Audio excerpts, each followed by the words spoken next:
Assalamualaikum warahmatullahi wabarakatuh. Balik lagi dengan gue Irman dan selamat datang kembali di Chemistry, cerita mistis para pendaki. Apa kabar kalian hari ini? Semoga sehat-sehat selalu, dilancarkan rizkinya, dan selalu dalam lindungan Tuhan Yang Maha Esa. Amin. Kali ini gue akan menceritakan sebuah pengalaman mistis yang dialami oleh seorang wanita yang bernama Puput. Cerita ini terjadi ketika Puput bersama teman-teman komunitasnya melakukan pendakian di sebuah gunung yang berada di sekitaran kota Bandung. Namun demi keamanan dan kenyamanan bersama, nama-nama yang terlibat dalam cerita ini akan saya samarkan. Dan bagaimanakah keseruan ceritanya? Silahkan menikmati alur kisahnya.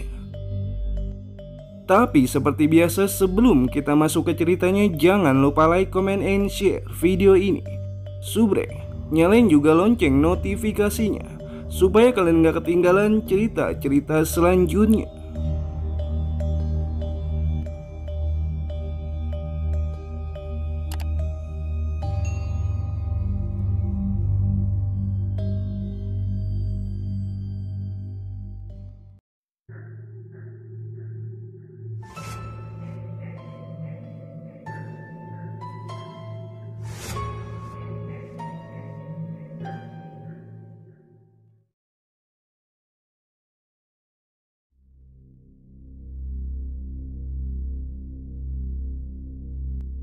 Perkenalkan, nama saya Puput.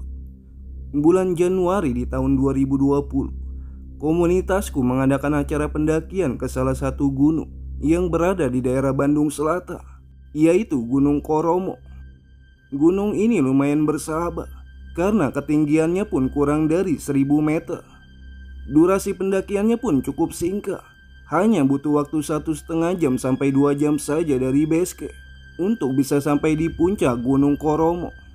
Tapi meski begitu, treknya lumayan pedes juga, karena gunung ini hampir 98% berupa tanjakan, tidak ada bonus sama sekali.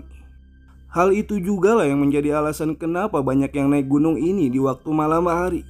Karena selain durasi pendakiannya yang singkat, kebanyakan yang mereka kejar adalah pemandangan city lainnya. Gunung ini menjadi salah satu gunung yang mempunyai spot terbaik untuk menyaksikan indahnya city like Bandung Raya. Mendengar kabar komunitasku akan melakukan pendakian ke gunung ini, aku pun langsung tertarik untuk ikut serta dalam pendakian ini. Singkatnya, akhirnya waktu yang dinantikan pun telah tiba. Malam itu, selepas Isya, kami semua berkumpul di rumah Kang Yana. Beliau adalah salah satu senior di komunitas yang aku ikuti ini. Kami pun prepare ulang serta mengecek lagi semua perlengkapan, logistik dan juga yang lainnya. Takut ada yang kurang ataupun tertinggal. Sementara jam sudah menunjukkan pukul 8 malam. Namun beberapa personil yang lain masih belum juga datang. Biasalah, walaupun janjian sehabis Isya, tapi nyatanya banyak yang ngaret juga. Semakin malam, satu persatu personil mulai berdatangan. Dalam pendakian kali ini, total rombongan yang ikut berjumlah 10 orang, yang terdiri dari 7 orang pria dan 3 orang wanita. Setelah semuanya siap, akhirnya jam 10 malam kami mulai berangkat menuju gunung tersebut. Dan karena keterbatasan armada, terpaksa kami dibagi menjadi 2 kelompok. Sebagian memakai sepeda motor dan sebagian lagi menyarter angkot.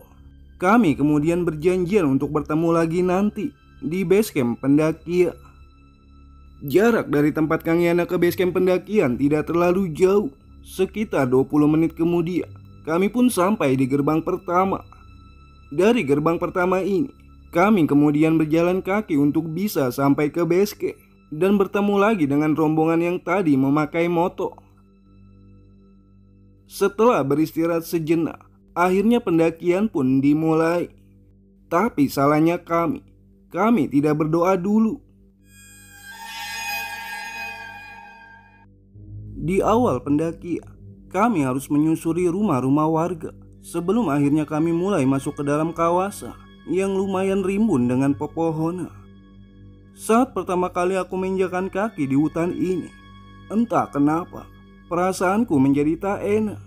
Tapi aku mencoba untuk berpikir positif. Mungkin saja hanya perasaanku. Namun baru beberapa menit berjalan, tiba-tiba aku merasa tubuhku langsung drop. Aku merasa lemas sekali. Kepalaku pusing. Bahkan keringat dingin mulai mengucur dari tubuh ini. Break dulu ya, pintaku kepada teman-teman yang lain. Kami semua pun langsung beristirahat. Meskipun ada beberapa yang ngomel karena kami baru saja memulai pendakian ini.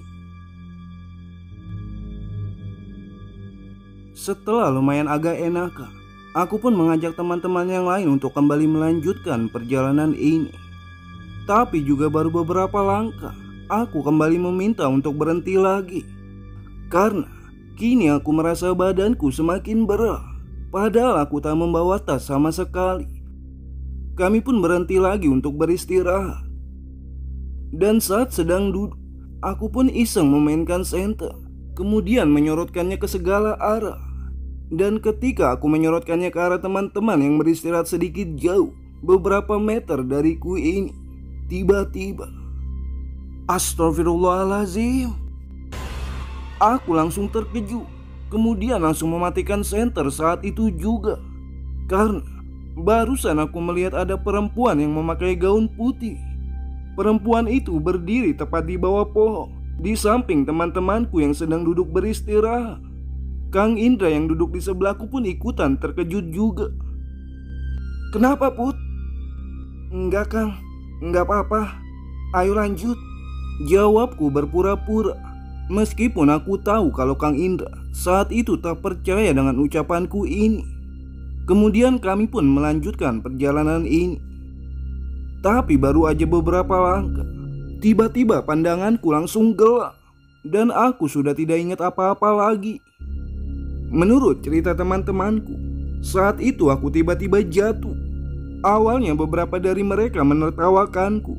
Mereka mengira kalau aku ini cuma jatuh biasa karena terpeleset.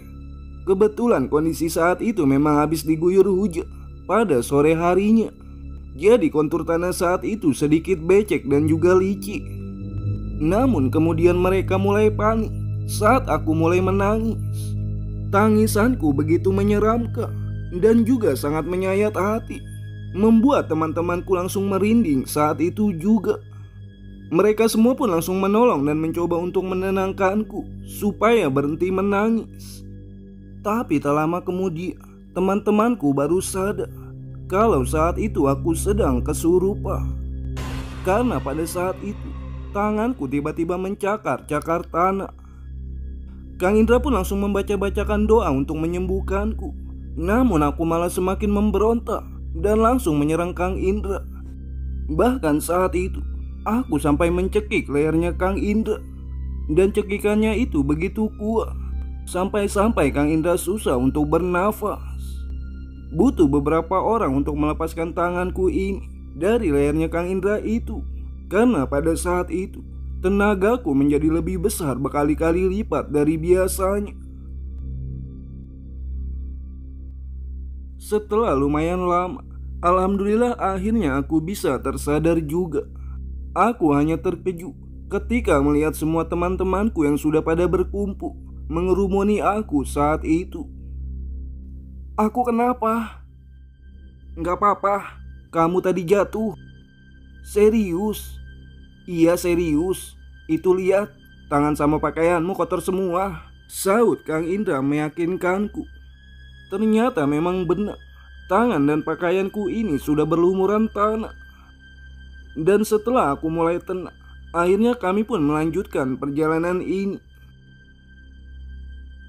Selepas kejadian tadi, tiba-tiba saja badanku menjadi normal kembali. Rasa lemas, pusing dan berat yang tadi terasa kini sudah menghilang. Lama kami berjalan, tak terasa tanjakan demi tanjakan pun sudah kami tapaki. Hingga tibalah kami di sebuah tanjakan yang cukup terjal, yang membuat kami harus berhenti beristirahat kembali. Dan lagi-lagi keisenganku terulang kembali. Aku memainkan senter, kemudian menyorotkannya ke arah pohon bambu. Aku pun langsung menjerit sembari menutup mata. Semua teman-temanku pun langsung terkejut dan juga panik. Para wanita pun langsung saling merapatkan tubuhnya satu sama lain. Mungkin karena ketakutan. "Kenapa lagi, Put?" "Hei, istighfar hei," ucap Kang Indra sembari menggoyang-goyangkan tubuhku. Kali ini aku melihat di pohon bambu itu terdapat makhluk yang badannya tinggi besar, matanya merah melotok, dan seluruh tubuhnya dipenuhi dengan bulu. "Lanjut jalan lagi yuk," ajakku dengan suara yang bergemetar. Dan tanpa protes sedikit pun, semua teman-temanku pun langsung berdiri serentak dan siap untuk berjalan meninggalkan tempat tersebut. Tapi ketika akan melangkah, ternyata kaki ini tak bisa digerakkan. Seperti ada yang menahannya. Bahkan untuk sekedar digeser pun tak bisa sama sekali. Perasaanku pun semakin tak karuan. Antara takut, bingung, panik dan juga lelah, semuanya bercampur menjadi satu. "Kang, tolong Kang," pintaku sembari ketakutan. Akhirnya Kang Indra pun membaca-baca doa lagi. Dan alhamdulillah tak lama kemudian kakiku normal lagi. Tapi ketika kami akan berjalan, kejadiannya sama persis seperti sebelumnya. Ya, pandanganku tiba-tiba gelap dan aku kesurupan lagi. Sosok yang masuk ke tubuhku ini marah-marah. Tapi kami semua bingung makhluk itu marah karena apa. Karena kami merasa tidak melakukan kesalahan sama sekali. "Aing hayang budak ieu, ku aing bawa budak ieu." Semua teman-temanku pun langsung terkejut saat mendengar makhluk itu mau membawaku. "Semuanya ngumpul, semua baca doa yang kalian bisa," teriak Kang Indra pada teman-teman yang lain. Mereka semua pun langsung berkumpul mengelilingiku sembari membaca-baca doa sebisa mereka. Beberapa ada yang sembari memegangiku supaya tidak menyerang seperti tadi. Tapi kali ini ternyata tidak semudah seperti kejadian yang pertama. Karena makhluk yang masuk ke dalam tubuhku ini lumayan kuat. Semua teman-temanku pun pada kewalahan. Dan setelah proses yang lumayan menegangkan, akhirnya aku pun bisa kembali sadar. Pakaianku kini sudah seperti lap, hampir seluruhnya penuh dengan kotoran tanah. Kulihat semua temanku yang wanita terisak-isak seperti habis menangis. "Kalian kenapa nangis?" tanyaku dengan polosnya pada mereka. "Enggak kenapa-napa, Put," jawab salah satu dari mereka sembari mencoba tersenyum. "Ya udah yuk lanjut lagi, jangan di sini ih." Beberapa temanku pun kembali bersiap-siap untuk berjalan. Tapi kemudian Kang Indra berkata, "Sudah, mendingan kita turun aja semuanya, nggak usah diterusin." "Loh kok turun, Kang?" "Kamu lagi sakit, Put. Barusan kamu pingsan. Mendingan kita turun aja ya." "Aku sehat kok, nggak apa-apa, lanjut aja," ucapku saat itu. Jujur saja, ada perasaan tak rela jika harus turun lagi. Terlebih ketika melihat keadaan pakaianku yang sudah kepalang kotor sewaktu itu. Beberapa ada yang setuju dengan saran Kang Indra, tapi ada juga yang masih ingin terus lanjut. Karena memang sudah tanggung sebenarnya. Jarak ke puncak Gunung Kromong ini sudah begitu dekat. Berkali-kali Kang Indra ngebujuk aku untuk ikut turun bersamanya, dan juga beberapa teman lainnya. Namun aku masih kekeh untuk tetap lanjut. Dan akhirnya, setelah melalui perdebatan yang lumayan panjang, kami semua tetap melanjutkan pendakian ini. Selepas kejadian barusan, teman-temanku menjadi siaga satu. Sepanjang perjalanan, mereka terus memperhatikanku. Mereka juga tak hentinya mengingatkanku untuk selalu berdoa dan tidak kosong. Alhamdulillah, di sisa perjalanan itu semuanya aman-aman saja. Kami tidak lagi mengalami kejadian aneh. Hingga akhirnya, tepat pukul 12 malam, kami semua tiba di puncak Gunung Koromo. Kondisi saat itu tidak terlalu sepi. Ada beberapa tenda milik pendaki lain yang sudah stay entah dari kapan. Dan setelah tenda kami berdiri dengan baik dan benar, Aku langsung bersih-bersih, kemudian mengganti pakaianku yang sudah seperti lap itu. Dan tidak berselang lama, aku ingin buang air kecil. "Teh antar yuk, aku pengen pipis." Aku mengajak salah satu teman untuk menemaniku. "Hayu, aku juga mau nih," jawab Teh Rati. Setelah melihat sekeliling, kami berdua pun akhirnya memilih spot di belakang sebuah batu besar. Tapi tidak tepat di belakang batu tersebut, melainkan agak sedikit ke belakangnya. Dan ketika aku sedang menuntaskan buang air kecil itu, aku mendengar seperti banyak suara anak kecil yang sedang bermain. Sumber suara tersebut sepertinya berasal dari balik batu besar itu. Yang terbayang di kepalaku saat itu, anak-anak tersebut sedang bermain berlarian sembari tertawa-tawa. "Anaknya siapa tuh? Jam segini kok belum tidur?" tanyaku dalam hati. Akhirnya kami berdua pun selesai. Dan saat perjalanan balik ke tenda, aku menyempatkan diri untuk ngecek di sekitaran batu besar tersebut. Ternyata suasananya sepi, tidak ada siapa-siapa. Kemudian kuarahkan pandanganku ke segala penjuru. Namun tetap saja aku tidak menemukan siapa-siapa. Dan saat kulihat ke arah posisi tenda-tenda beradapun, juga nampak sepi. Kalau dipikir-pikir memang tak mungkin juga ada anak kecil yang masih main selarut malam ini. Aku pun tak menghiraukannya, kemudian masuk ke dalam tenda dan beristirahat. Singkatnya pukul 5 pagi, kami semua pun terbang. Niatnya ingin menyaksikan sunrise, tapi ternyata cuacanya tak sesuai dengan harapan. Gerimis-gerimis manja dan kabut-kabut rindu menghiasi puncak Gunung Koromong saat itu. Akhirnya kami pun memilih untuk masak-masak di depan tenda, sembari bercengkrama satu sama lainnya. Tadi malam pada denger gak? Kayak ada banyak suara anak kecil. Kang Yana mulai membuka suara tentang yang ia alami semalam. "Lu juga dengar?" saut Kang Indra yang antusias. Ternyata bukan hanya aku dan Terati saja yang mendengarnya. Mereka berdua pun mendengar suara anak kecil itu. Sampai sedikit siang, ketika penghuni tenda lain mulai terbangun dan beres-beres, kami terus memperhatikan rombongan mereka satu persatu. Ternyata dari mereka memang tak ada yang membawa anak kecil saat itu. Singkatnya pukul 9 pagi, kami pun memutuskan untuk turun gunung. Dan alhamdulillah, perjalanan turun itu tak ada kejadian aneh lagi yang kami alami. Kami semua pulang ke rumah masing-masing dengan keadaan selamat.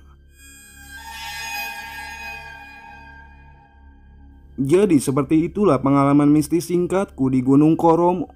Mungkin memang tak seseram seperti pengalaman milik orang lain, tapi bagiku yang baru pertama kali melihat makhluk halus secara langsung, meskipun dengan jarak yang sedikit jauh, efeknya luar biasa. Sampai saat ini aku masih terus terbayang-bayang.